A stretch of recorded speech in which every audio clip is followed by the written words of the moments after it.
I'm pretty sure I am. But if not, I'm gonna check and see on YouTube. Almost.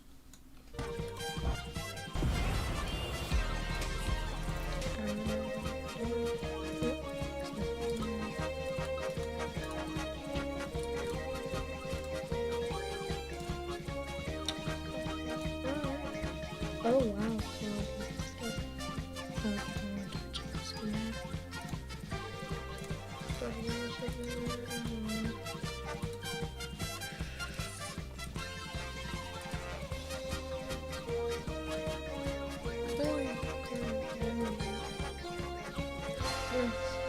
Twitch stream looks amazing. YouTube not so much. That's good. I least one episode. Right now I'm just seeing Twitch like my master or something. Or so screen first. So it's worse quality on YouTube, but it hasn't frozen. Okay, we're messing with it. Twitch is so terrible. How much stream delay do I have? There. It's pretty smooth actually. It's just not streaming very good quality, which is fine. Even though it should be a good 60 FPS, like straight, and because yeah, whatever. That might just be YouTube's quality, because YouTube's quality is a little worse. Excuse me. Anyways, we're gonna get to the books of the readings.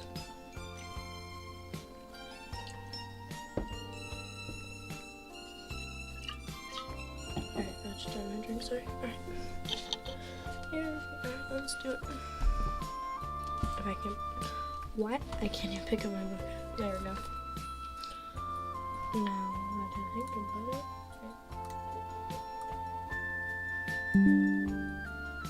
Wait.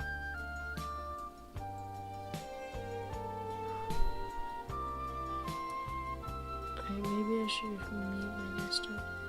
Oh. It's still working. It's not good. Anyway. I'm just gonna mute the desktop audio for both. There we go. Now you guys can't hear it. Now I'm just gonna turn off my headphones so it doesn't waste the headphone battery, and also so I'm not hearing to like this weird Goku like, yeah. I think that's a good idea. Alright, now I'm gonna go plug in my headphones. Sorry, this is like 3 minutes of just nothing. Oh, ow.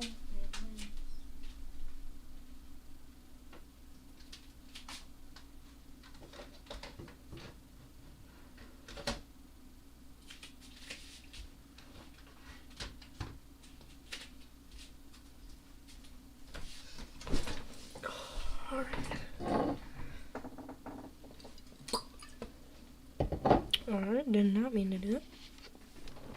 Alright, let's do this. I am about halfway through the book still. I've said that for like 3 days in a row. Alright, now I'm basically gonna read until I feel like my throat wants to fall out, or I feel like I'm gonna pass out. It's so boring. So, yeah. So at least an hour. Oh, you did not mean to play that back on YouTube. Never mind, crap, that's fine. Okay. Joseph. Oh God. Okay, I can't stop hitting my... There. Live. Thank you. Okay, I'm just gonna move my keyboard, like, out the way by a lot. There we go. Now I can see both things. As I was saying, I think I might have to burp. Alright, I'm gonna go, but I might burp in between. Alright, Joseph. Just outside Havana Harbor. Oh, yeah. Excuse me, I knew it. 1939, 18 days from home. Joseph tried to hang on to the chair, but his father was still strong enough to yank it out of his hands. Papa stacked it on the tower of furniture he'd already piled against the door. "We can't let them back in," Papa cried. Wait, what? Oh, yeah. "They'll come for us again and take us away." It had taken Joseph and his mother a night and a day to put their chair put their cabin back together after Otto Schneidick and his goons had torn up the place, but in the span of 15 minutes his father had done it all again, snatching up anything that wasn't nailed down and stacking it against the door. Ruthie crouched in the corner crying and hugging Bitsy. Ooh, Bitsy, I don't remember who that is. Joseph's mother had sewed the stuffed bunny together first thing before Ruthie had seen it headless. Aaron, Joseph's mother said, "No, you have to calm down. You're scaring your daughter." He was scaring Joseph, too. Joseph stared at his father. This skeleton, this crazed ghost, this wasn't his father. The Nazis had taken his father away and replaced him with a madman. "You don't understand," Joseph's father said. "You can't know what they do to people, what they'll do to us." Papa threw an open suitcase in a pile, spilling clothes all over the room. When he'd put everything he could on the barricade, he crawled under the desk at the back of the room like a child playing hide and seek. Mama looked frightened as she tried to figure out what to do. "Ruthie," she said at last, "put your swimsuit on and go to the pool." "I don't want to go swimming," Ruthie said, still crying in the corner. "Do as I say," Mama said. Wow. It's kind of funny, Mom forcing her to go swimming. Ruthie pulled herself away from the wall and picked through the clothes on the floor for her swimsuit. "Joseph," Mama said, low enough just for him to hear, "I'm going to go to the ship's doctor for a sleeping draught for your father, something to calm him. I'll take Ruthie to the pool, but I need you to stay here and watch your father." Papa was still curled up into a ball under the desk, rocking and muttering to himself. The idea of being here alone with him filled Joseph with dread. "But if the doctor knows he's unwell, they might not let us into Cuba," Joseph whispered, desperate to find some reason to keep his mother with him. "I'll tell the doctor I'm anxious and I haven't been sleeping," Mama said. I'll tell him the drought is for me." Joseph's mother helped Ruthie finish putting her swimsuit on, and together they were able to pull the haphazard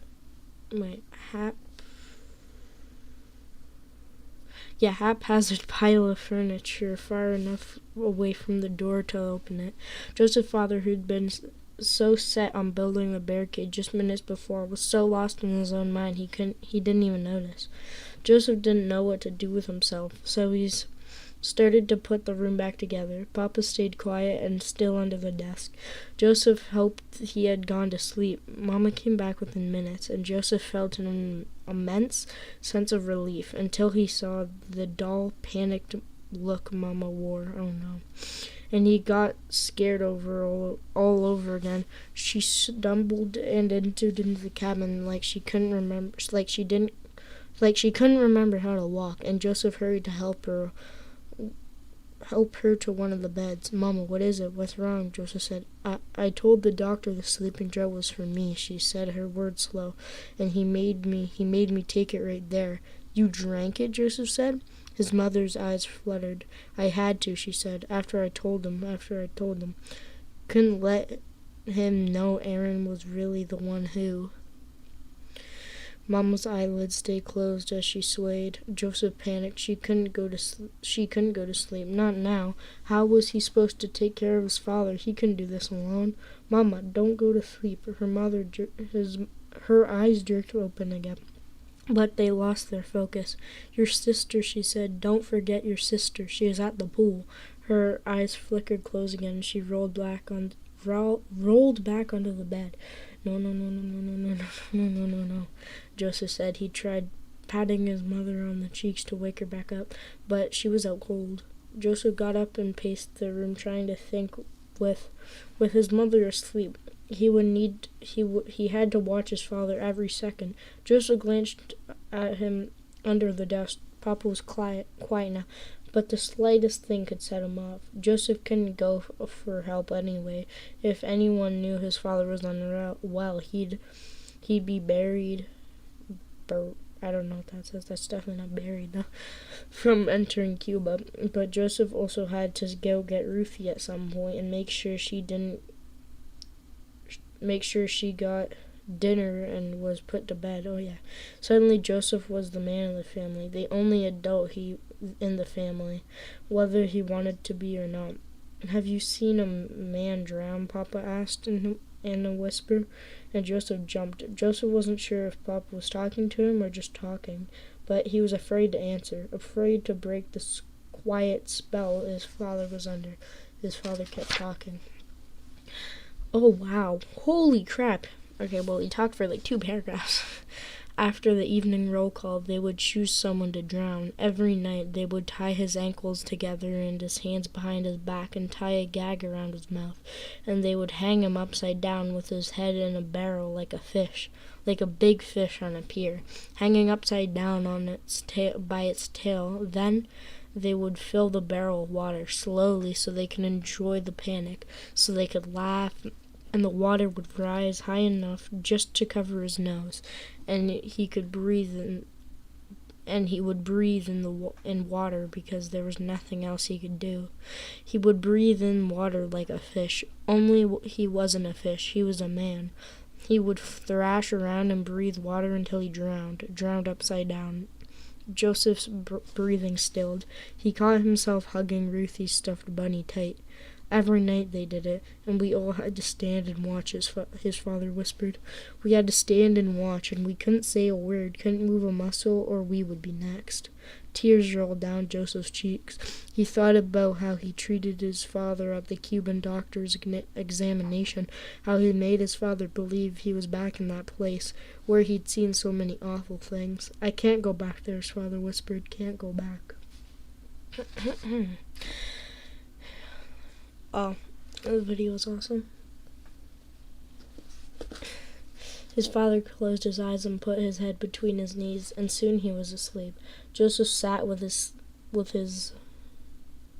sleeping parents until the cabin started to get dark. Oh yeah, and he couldn't put off finding Ruthie any longer. He would just have to be as quick as he could. Joseph left the cabin and found his sister splashing around the pool with other kids. Joseph asked a steward to bring the dinners to their cabin tonight. As he led Ruthie back he congratulated himself on surviving the first day, until he opened the door and his father was gone. Oh, Joseph dropped Ruthie's hands and he got down on his hands and knees to search under the beds, but his father wasn't there. He wasn't in the cabin at all. No, Joseph cried. He shook his mother, begged her to wake up, but the sleeping draught was too powerful. Joseph spun in the room, trying to figure out what to do. He snatched up Bitsy and put the little stuffed bunny into Ruthie's arms. "Stay here," he told Ruthie. "Stay here, Mama, and don't leave the cabin, understand? I've got to go find Papa." Joseph ran out the door and into the passageway. But where now? Where would his father go? Papa hadn't left the cabin the whole trip, and now he decided to leave? One more page, and then we got the... Yeah. Joseph heard a commotion, and he sprinted to the stairs to A deck. Up ahead, a man was helping a woman to her feet, and both of them were looking angrily over their shoulders, the direction Papa must have run. And that's when Joseph remembered. His father had left the cabin before to watch them bury Professor Whaler at sea. Somewhere up ahead, a woman screamed, and Joseph took off at a run. He felt as though he was outside of himself, like he existed outside his own skin, and he watched himself slam into the rail and look over the side. Someone yelled, "Man overboard!" Oh my God. "Man overboard," and the ship's sirens shrieked. Joseph's father had jumped into the sea. Oh my God, why? Holy, why? Isabel, somewhere on the Caribbean Sea, 1994, 3 days away from home. Isabel woke to a warm orange glow on the horizon and a silver sea stretching out before them like a mirror. It was as though the storm had been some kind of feverish nightmare. Sorry, I almost burped. Castillo woke from his nightmare too. Perched like a man who'd been in the desert, he drank almost half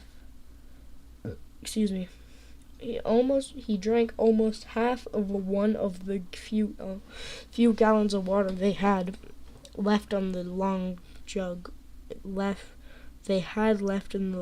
In one long jug. Then laid back against the side boat. Isabel worried about her mother. For Mammy, the nightmare was just beginning. The illness she'd felt as the storm began to get I can't talk. And why is my Twitch? Oh, for some reason my Twitch thing crashed, but now it's back instantly. That was kind of weird, but whatever.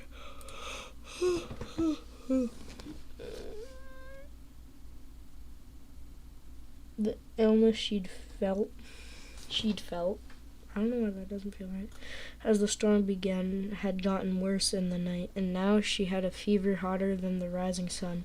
Leto dipped a scrap of shirt into the cool sweater and draped it across his daughter's forehead to cool her. But without the aspirin from the lost medicine box, there was no way to bring the fever down. "The baby," Mommy moaned, holding her stomach. "The baby will be fine," Leto told her. "A good, strong, healthy baby boy." Wait, how do I know? Wait.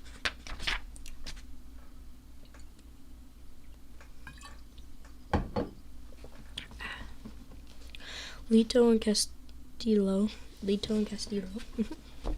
or Castillo, took care of Isabel's mother. Poppy and Luis got the engine restarted and bathed it with water to keep it cool. Amara, at the rudder, steered them north now that the sun was in the sky. Wow. Everybody had a job, it seemed, except for Isabel and Yvonne. Isabel bumped shoulders and stepped on toes as she wobbled her way over to Yvonne and the prow of the boat. She sat down beside him with a huff. "I feel useless," she told Yvonne. "I know," he said. Me too." Oh, yeah. They sat down for a while in silence before Yvonne said, "Do you think we'll have to do algebra in our new American school?" Isabel laughed. "Yes." "Will they have political rallies every day at school in the U.S.? Will we have to work in the fields all afternoon?" His eyes went wide. "Do you think we'll have to carry guns to protect us from all the shootings?" No comment. "I don't know," Isabel told him. "The teachers told them all the time how homeless people starved in the streets of the U.S., and how people couldn't afford to pay for doctors, got sick, and died, and how thousands of people were killed by guns every year. As happy she had been to go to El Norte, Isabel was suddenly worried that it wouldn't be as magical as a place as everyone in the boat believed. "No matter what, I'm glad you came with us," Yvonne said. "Now we can live next door to each other forever." Isabel blushed and looked over at her feet. She liked that thought, too. Ooh. Castro's face was even more submerged now, which meant that they were taking on water. "Submerged? Are you gonna, help him? Is he asleep? All right." Between the tanker and the storm, the little boat had suffered a pounding, and it had never been very seaworthy to begin with. Castillo had only expected the boat to be on the water for a day, 2 at most. How much longer would it take for them to get to Florida? And where were they exactly? "Hey, is that land?" "No way," Yvonne asked. He pointed over the side of the boat. Isabel and the others scrambled quickly to see that the boat tipped dangerously into the water. Yes, Isabel could see it, a long, thin, dark green line on the blue horizon land. "Is it Florida?" Yvonne asked. "It's on the wrong side of the boat to be the U.S., Louise said, looking back at the sun, "unless we got blown into the Gulf of Mexico overnight." "Whatever it is, I'm steering for it," Amara told them. Everyone watched in silence as the green line turned into hills and trees, and the water got clearer and shallower. Isabel held her breath. She had never been so excited in her entire life. Was it really the United States? Had they made it? Amara brought them close to the shore and turned and ran south along it. Isabel searched the shore. There, she pointed to a red and yellow beach umbrellas with chairs underneath them, and in the beach chairs were white people. A woman in a bikini lifted her black sunglasses and pointed at them, and the man with her sat up and stared as the boat rounded the beach. Isabel saw more people, all staring and pointing and waving. Yes, yes, we made it, Isabel said, shaking Yvonne's arms. Yvonne hopped up and down so much the boat groaned. Florida, he cried. A black man in a white suit hurried down to the beach towards them. I don't know why they have to specifically say the races, but whatever. He yelled something in English and pointed for them to go farther south. Amara followed the shore around a bend, and the open ocean gave them a quiet little bay with a long wooden pier. The pier had a little cafe on it with tables and chairs. Fancy two-man sailboats were parked on the beach next to volleyball courts, and more umbrellas and chairs dotted in the sand. Isabel's heart leaped. The U.S. was even more of a paradise than she ever imagined. I don't know if she knows that that's just the beach, but you know. Louise flipped a switch, and the putter of the engine died. The white people got up from their tables at the bar to help them into the dock. Isabel and the others reached for their hands. Their fingertips were almost close enough to touch when men in white short-sleeve uniforms pushed their way between the vacationers on the pier and the boat. One of them said something in a language Isabel didn't understand. I think he's asking if we're from Haiti, Lito said to the others on the boat. We are from Cuba, he said slowly in Spanish to the uniformed man. You're from Cuba? The officer asked in Spanish. Yes, yes, they cried. Where are we? Poppy asked. The Bahamas, the man asked. The Bahamas? Holy crap, that's not... that's pretty far away from the U.S. The Bahamas, Isabel's mind went back to the map of the Caribbean on the wall in her schoolroom. The Bahamas were an island to the north and east of Havana. Oh, wait. Directly above the middle of Cuba. A long way east of Miami. Had the storm really taken them that far off course? I'm sorry, the officer said, but you're not allowed to land. Bahamian law forbids the entrance of illegal aliens to the Bahamas. If you set foot on Bahamian soil, you will be taken into custody and returned to your country of origin. Behind the officers, one of the tourists who knew Spanish was translating for the others. Some of them looked upset and started arguing with the authorities. But we have a sick pregnant woman, Lito said to the officer, and moved so the man on the dock could see Isabel's mother, and the tourists behind the officers cried out in concern. The officers confirmed, and Isabel held her breath. The commandant says that for health reasons the pregnant woman may come on shore and receive medical attention, the Spanish-speaking officer said. Isabel and Yvonne clutched at each other with hope. But she cannot have her baby here, the officer said. As soon as she will be deported to Cuba. Isabel and Yvonne sagged, and everyone else on the little boat was silent. Isabel felt sick. She wanted her mother to get better, but she didn't want them to have to send back to Cuba. Couldn't the Bahamas just let them stay? How was one more Cuban family really gonna hurt? She looked back at the pier and the nice cafe. They had plenty of room. The situation was explained to the tourists on the pier, and they gasped. Holy crap.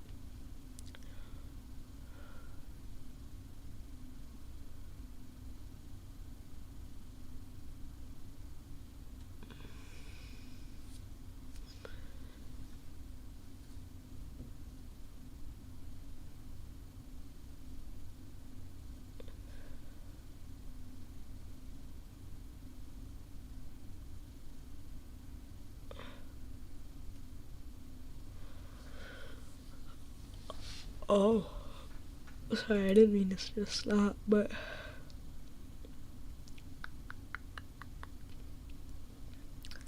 You know what, I'm good. I don't want any promotion for my channel, I'm good.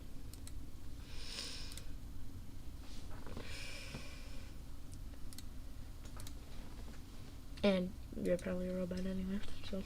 Alright. Where am I? Wait.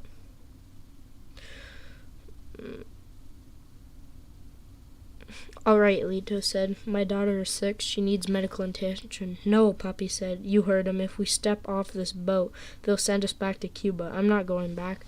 Then I will go with her, Lito said. I care for Teresa's life more than I care for El Norte. Tears rained down Isabel's cheeks. No, no. This wasn't the way things were supposed to happen. Her family was supposed to be together. That's why she insisted they all go on the boat. And if her mother went back to Cuba and her father went to the United States, which one was she supposed to go with? Lito started to lift Isabel's mother, but Mammy pushed him away. No, Isabel's mother said. But Teresa, Lito said. No, I don't want my baby born in Cuba. But you're ill. You can't take in another ocean voyage, Lito argued. I will not go back, Mammy said. She reached up and took her husband's and her daughter's hands. I will stay with my family. Relieved, Isabel threw herself into her mother's arms. She was surprised when she felt her father kneel down on the boat and hug them both. It sounds like we're leaving then, Isabel. Oh my gosh, jeez. Excuse me. Luis told everyone in the boat. Before they could get the engine restarted, one of the tourists tossed down a bottle of water to Castillo. Soon the rest of the tourists were hurrying back and forth to the cafe, buying bottles of water, bags of chips, and tossing them to everyone's hands on the boat. Aspirin. Does anyone have aspirin for my mother? Up at the clock, an old white woman understood. She quickly dug around in her big purse and tossed a plastic bottle of full pills to Isabel. Nice. Dang. Those people are nice. Thank you, Isabel cried. Her heart ached with gratitude towards these people. Just a moment's kindness from each of them might mean the difference between death and survival for her mother and everyone else on the little raft. But the time they finally restarted the engine and Amara swung them around to leave, they had more food and water than they had brought with them to begin with. But they were farther from Florida and freedom they were farther away from Florida and freedom than they had before. Oh, farther away from freedom. Yeah. Mohammed, somewhere on the Mediterranean Sea, 2015, 11 days from home. My baby, Mohammed's mother wailed. My Hannah is gone. The Mediterranean was still attacking them, wave after wave, trying to drown them to death. And Mohammed could tell that his mother didn't want to fight anymore. It was all Mohammed could do to keep her head above the water. I'm still here, Mohammed told her. I need you. I gave my baby to a stranger, Mohammed's mother howled. I don't even know who she was. She's safe now, Mohammed told her. Hannah is out of the water. She's going to live. But Mohammed's mother would not be consoled. She laid back in the water, her face to the sky, and saw the dingy coming by had re-energized Mohammed, but he could feel the buzz quickly draining away, replaced with a cold exhaustion that left his arms and legs numb. The sea rolled over him, and he went under again, coming up spluttering. He could not keep himself and his mother afloat, not for much longer. They were gonna die here. But at least Hannah was safe. Yes, he had been the one to convince a stranger to take his little sister away. And yes, his mother might never forget him. Oh wait, his mother might never forgive herself for letting Hannah go. But at least neither of them were going to have to live long with their regret. The rain began again. The awful, pelting, deadening rain. And it felt to Mohammed like Allah was crying for them with them. They were drowning in tears under the sweeping wash of rain. Mohammed heard something like a drumbeat. Water water on something that was not water. He searched the rising and falling waves until he saw it, the black side of a life jacket still strapped to a man who floated face down in the water. And in his mind's eye, Mahmoud immediately filled in the drowned man's face with what if that of his father's, and his heart thumped against his own useless life jacket. He flailed in the water, half swimming, half towing his mother toward the body. But no, the life jacket was blue, and his father's had been orange like Mahmoud's. And this one was real, working life jacket. Mahmoud let his mother go just for a moment and wrestled the body over. And it was the big man who had sat next to them on the dinghy. His eyes and mouth were open, but there was no life in either one. The man was dead. It wasn't the first dead body Mahmoud hadn't seen, not after 4 years of civil war with his hometown right in the center of all the fighting. A man had been killed right next to him in his family's car.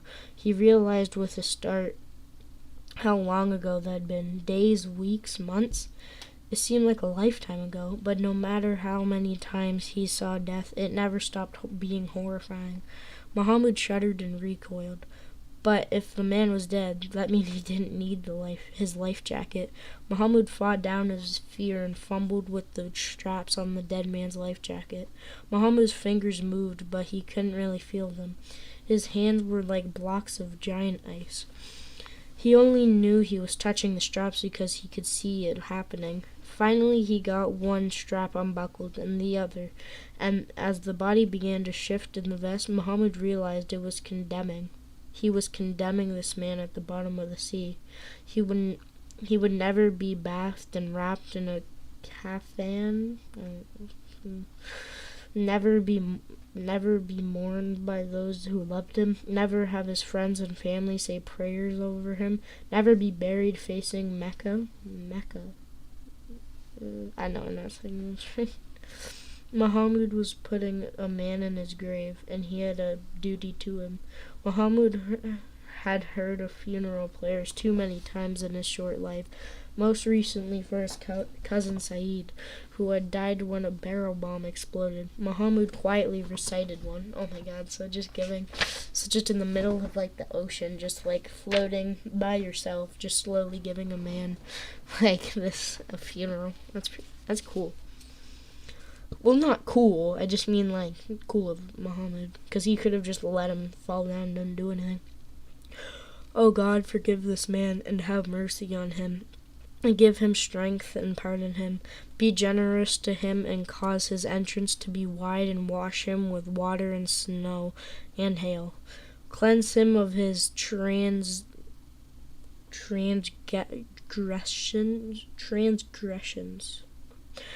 As white cloth is cleansed of stains. Give him an obeyed better than his home, and a family better than his family, and a wife better than his wife.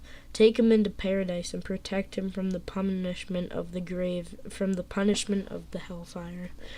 When he was finished, Mahmoud clicked open the last of the straps, and the man's body rolled out the vest and into the sea, into the murky depths of the sea in the Mediterranean Sea. Into the murky depths of the Mediterranean Sea.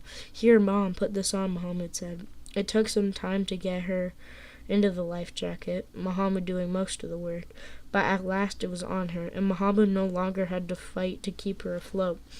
She lay on her back, eyes closed, muttering about Hannah, and Mahmoud clung to her life jacket. He still had to kick his legs, but not to pull them both under. He still had to kick his legs to not pull them both under, but not nearly as much. There we go.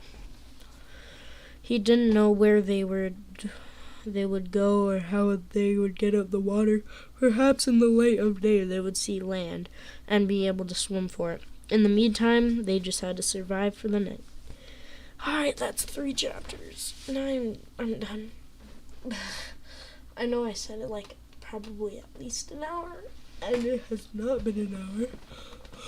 But my throat is not good. And I still have 11 days to finish this. And I am, wow, so interesting. I know, right? Like, I can't get over how interesting this is. I'm gonna binge watch all of this when I finish the book. Like, honestly, it's so interesting. Thank you for that very nice, not sarcastic at all comment. Thank you, Zane. Bro, that wallpaper, shut up. I bet my wallpaper is better than your wallpaper. Kring, yes. My wallpaper is better than yours, though, I bet. It's live. It's so cool.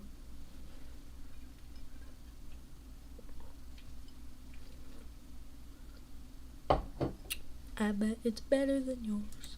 And I just realized I have something to update, and I haven't had Steam open this entire time. I'm actually gonna commit a mass murdering. Oh my god. Oh yeah, I wanna. Bro, I don't think I'm gonna be able to. You're just like this one random viewer I've like never even heard of, like ZDKNE.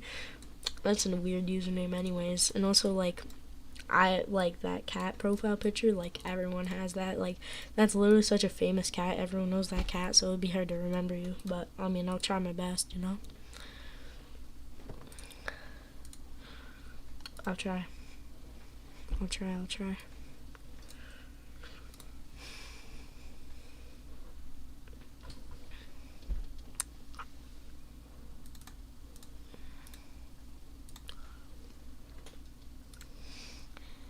If your channel blows up, remember me. If you can, obviously. Start your free trial. Well, I don't want to do that. Start your free trial of Candy Crush. I thought Candy Crush was free. What? Okay.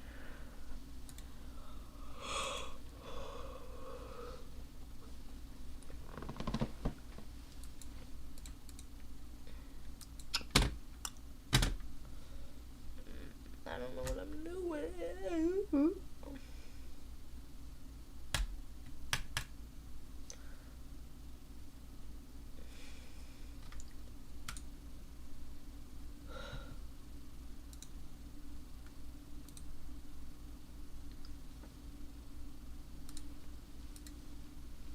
Seven subscribers. People hacking in duels lobbies. My Minecraft world. Let me get my headphones. Time to react to some videos. I don't even think there's anyone watching the stream, so I don't even care about this. So I'm definitely gonna do it. Wait, let's see what videos you made.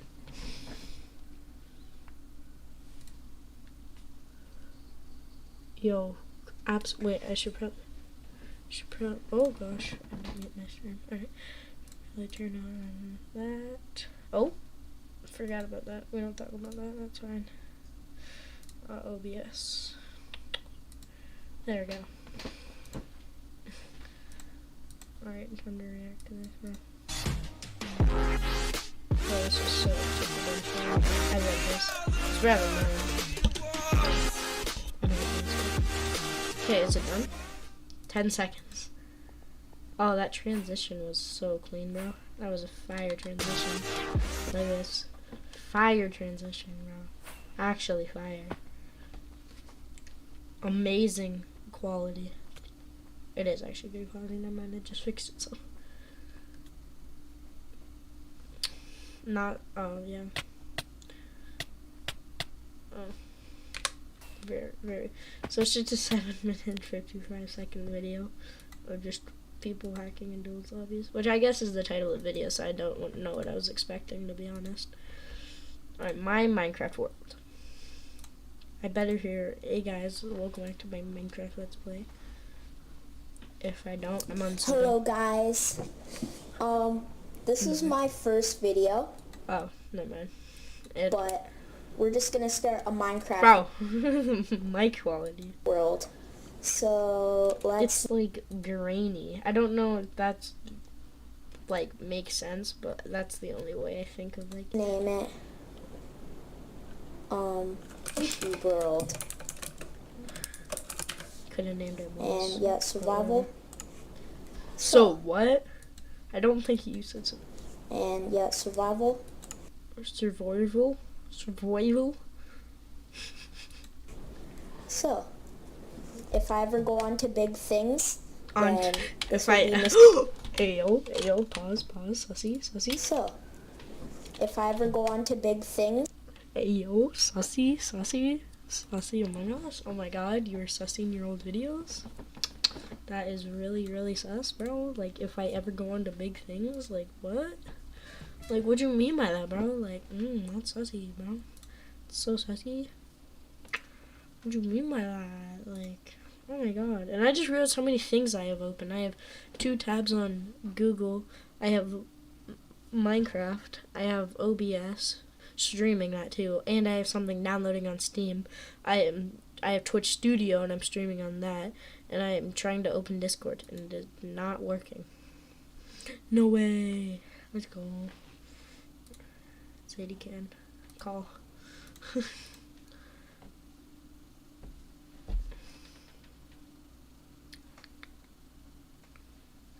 Zayden, answer me. Or death. Mass genocide. Mass genocide will happen if you do not pick up. And I know well, I don't know, but it says you're watching my stream. So you might be able to hear me. And if you do, then answer on Discord now. And you're not watching. You didn't answer.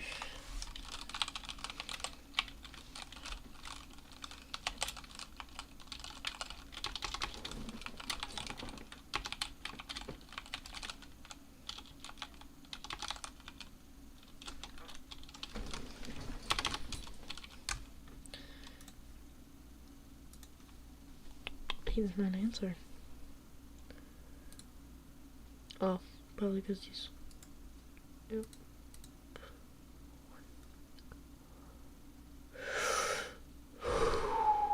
Alright, he's not gonna answer. Whatever. Alright.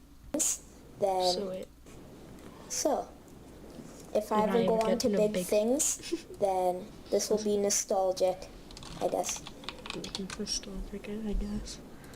Alright. So we're just gonna watch this. I Oh! have shaders on. You have what on?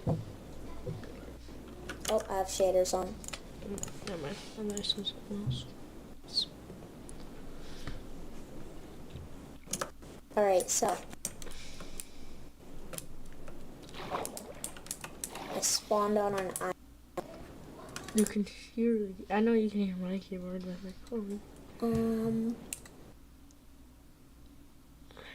Alright, I'll check in a second. Zayden. Okay, wait, I can't hear you. 1 second, let me change my audio settings. Alright, hi, I can hear you now. So, I need to talk to you about something. About your sussy first video. You said something really sussy in your first video. In the My Minecraft world, you said if I ever go on to big things. Just saying. I just had to call you to say that. Are you watching my stream right now? I'll show you the clip. Okay. Okay, go into my stream and I'll show it. Max volume.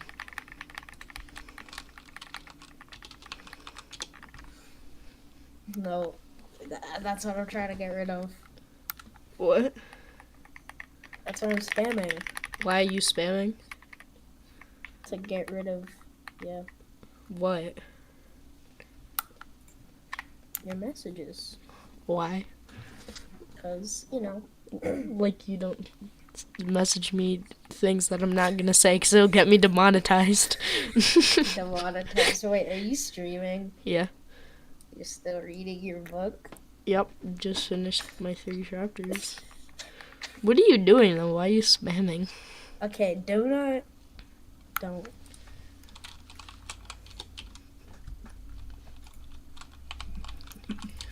Bro, I was just... What's wrong with the country, bro? Like, calm down. Why are you trying to get rid of it, though? What's going on? Hey? Tell me. So So, how's life at your school? Bad?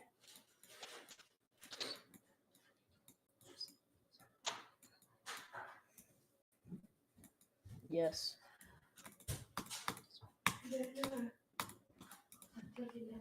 Huh? Until 12.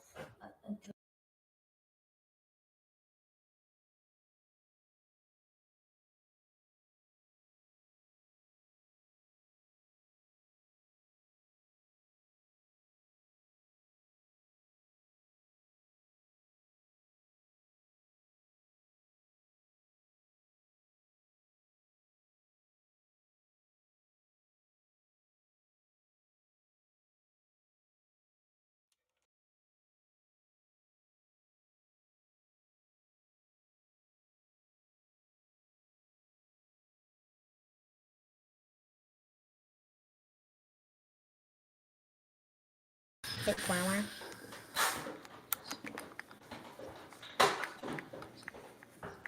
Yep.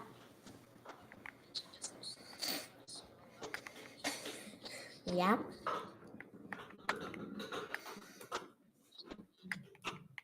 Yep. Alright, bye. Say that. Alright, and he's gone. Alrighty. Alright. Yep, I did all that just to tell him you said that. Alright, there we go. I'm back on both thingies. Alright, we're also gonna quickly do the thingy that Liam just sent me. I just got it. So we're going to yeah.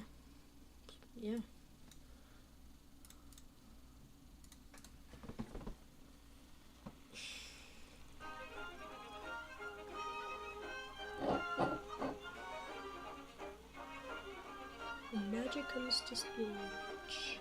Animated by Liam Black, music by... This is actually cool. Like this one. A sound film by Liam Black. I like the font. It's cool.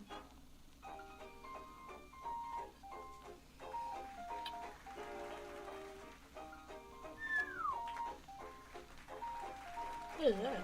Oh, it's like a wand thingy. I was like... Yeah. Is that it? Yeah, that's cool. I had no idea what it's supposed to be for, but wait, did he tell me? Nope. And yeah, survival. So, if I ever go on to big things, I think he does, but then this will be nostalgic. Alright, so so we're just gonna watch this like a viewer. I spawned on an island. I see. No. No. It's supposed to be a survival world, and he's like speedrunning it. So bad spawn, not doing it. This will be nostalgic. Okay, I'm done. Oh! I actually forgot I was even in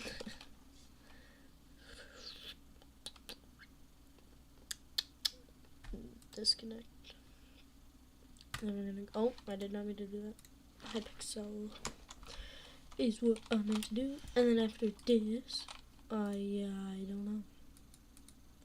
Oh yeah, by the way, 3 days until Christmas.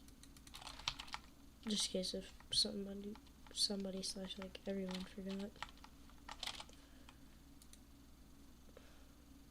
I know, I forgot like 100 times, so. It's kind of sad that you can miss days and that you can't just like collect it when it's ready. Oh, and I was... Alright, that's pretty cool. Oh, so much lag. I don't know why. I'm gonna have like 50 ping. Oh, I am streaming on 7 different things. I'm gonna stop streaming on YouTube.